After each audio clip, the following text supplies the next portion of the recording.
Jadi, hari ini Dora dan Bud akan melanjutkan petualangan mereka. Tapi, sayangnya mereka tersesat.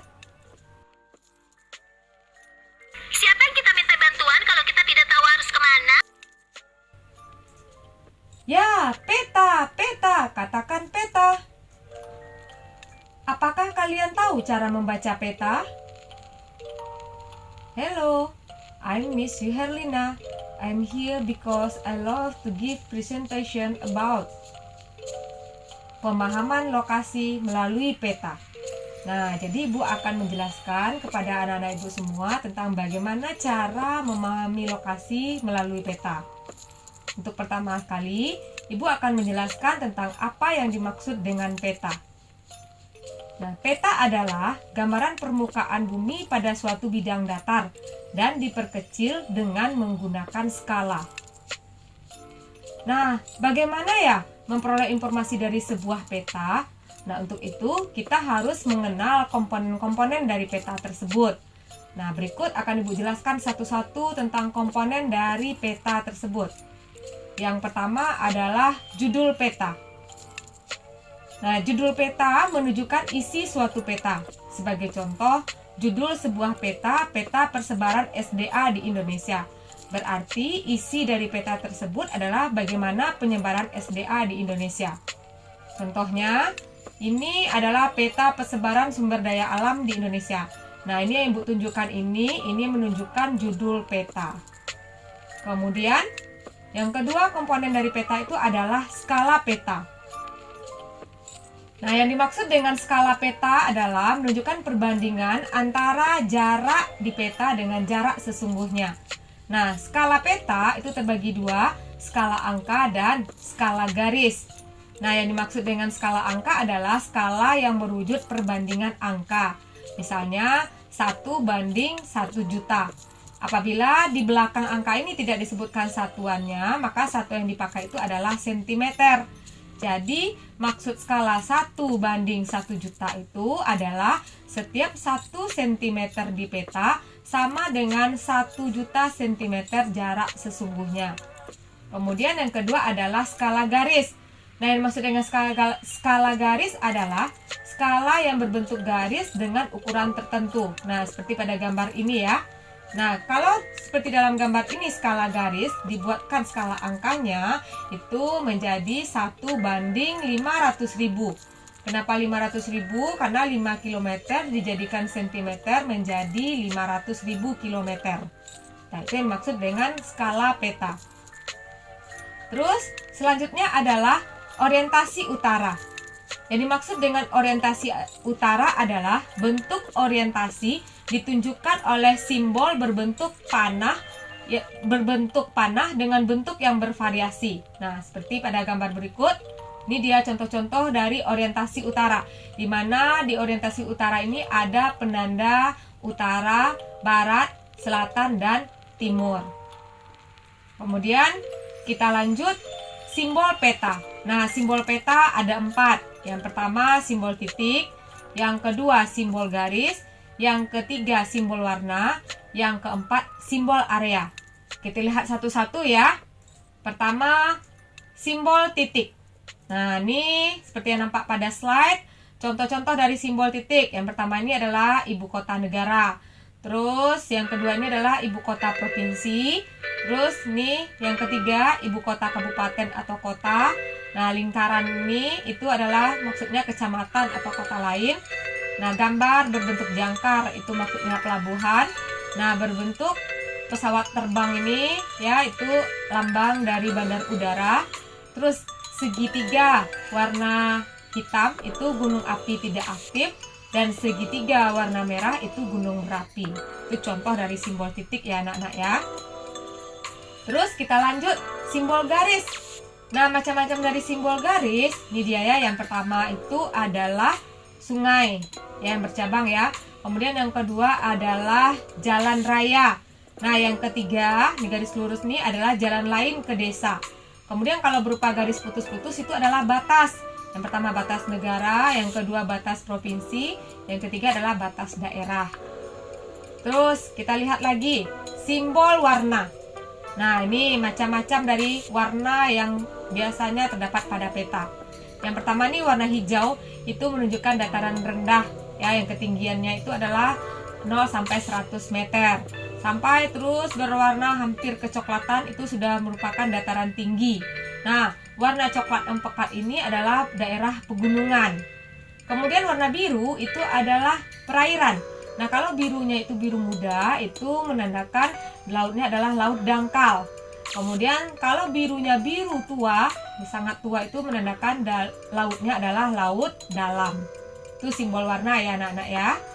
Terus ibu lanjut simbol area. Nah, simbol area contohnya nih. Yang pertama nih area yang ini itu maksudnya danau. Yang kedua ini adalah maksudnya rawa. Yang ketiga sawah. Yang keempat formasi batuan kapur. Nah, itu adalah macam-macam dari simbol peta. Kemudian kita lanjut melihat komponen berikutnya, yaitu garis koordinat. Nah, apa yang dimaksud dengan garis koordinat? Adalah garis khayal pada peta berupa koordinat peta dalam bentuk garis lintang dan garis bujur. Nah, ini terlihat pada gambar. Ini yang berwarna merah, seperti boleh tunjuk pada kursor, ini adalah garis bujur. Terus yang berwarna kuning ini adalah garis lintang. Itu disebut dengan garis koordinat. Terus kita lihat inset. Nah, yang dimaksud dengan inset adalah merupakan peta kecil yang ada pada suatu peta untuk menunjukkan lokasi di daerah yang dipetakan di antara lokasi lainnya yang lebih luas. Nah, nih contohnya. Ini adalah contoh peta Provinsi Jawa Tengah. Nah, mana yang inset? Nah, ini peta di bawah nih ya, peta kecil di bawah ini adalah peta Pulau Jawa secara keseluruhan. Nah, ada penandanya di sini. Ini dia bagian dari Jawa Tengah, dari provinsi, dari peta Pulau Jawa ya. Itu yang disebut dengan inset. Oke. Terus ibu lanjut legenda. Nah, apa tuh legenda? Legenda menunjukkan keterangan semua objek yang ada muncul pada muka peta, di mana pada legenda inilah seseorang pembaca peta akan mengetahui tentang objek yang ada pada wilayah yang dipetakan. Nah, ini dia contoh legenda. Biasanya legenda ini ada di bagian bawah peta ya, atau halaman depan dari sebuah peta. Nah, itu semua yang Ibu sampaikan tadi adalah komponen-komponen yang biasa terdapat dalam sebuah peta. Bisa paham ya anak-anak Ibu semua? Oke. Nah, kemudian setelah kita mengetahui bagaimana cara membaca sebuah peta dengan memahami komponen-komponennya, sekarang Ibu akan menjelaskan sama anak-anak Ibu bagaimana letak dari negara kita. Nah, letak negara itu bisa dilihat dari beberapa bentuk. Yang pertama namanya letak astronomis.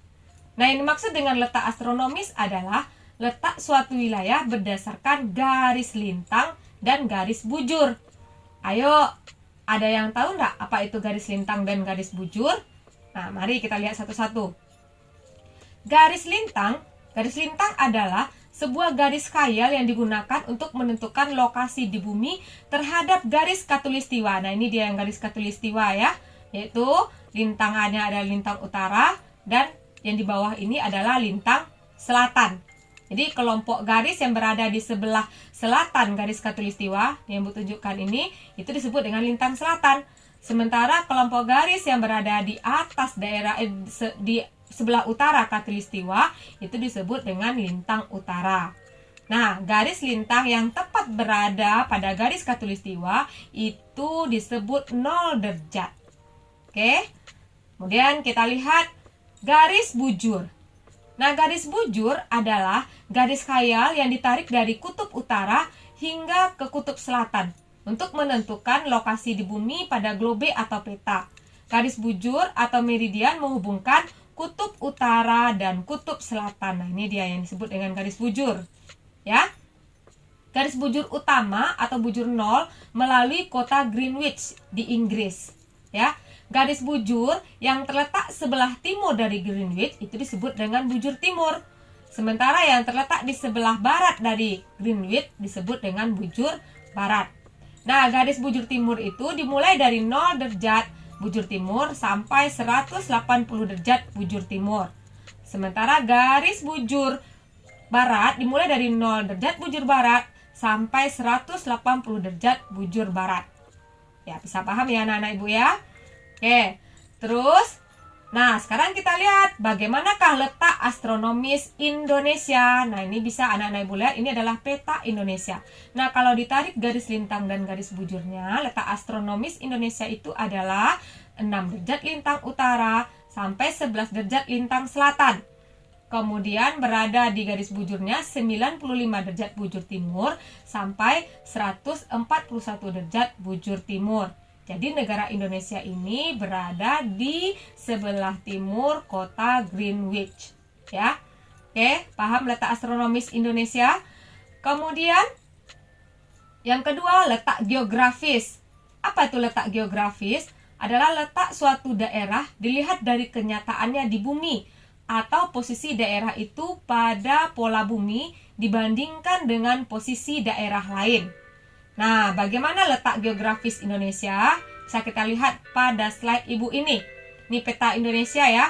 Jadi letak geografisnya itu adalah berada di antara dua benua besar, yaitu benua Asia dan benua Australia. Dan di antara dua samudra, yaitu Samudra Pasifik dan Samudra Hindia. Jadi kita itu berada dalam posisi silang. Jadi letak kita secara geografis itu sangat strategis.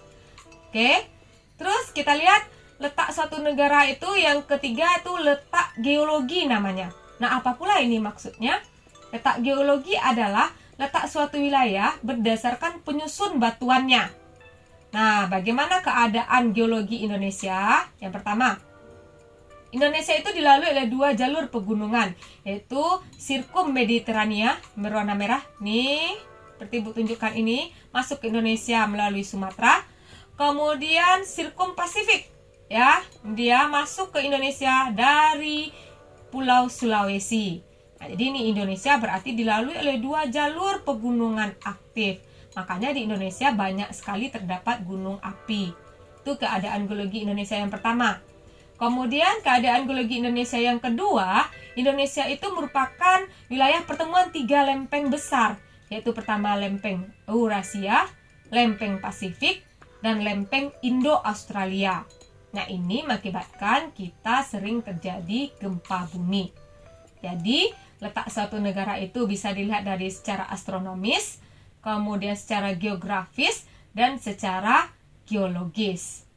Oke, sampai di situ bahan pelajaran kita untuk pertemuan kali ini. Mudah-mudahan anak ibu mengerti. Dan terima kasih atas perhatiannya. Apabila ada pertanyaan, silahkan lanjut di chat grup WA atau langsung bertanya di psikologi. Assalamualaikum warahmatullahi wabarakatuh.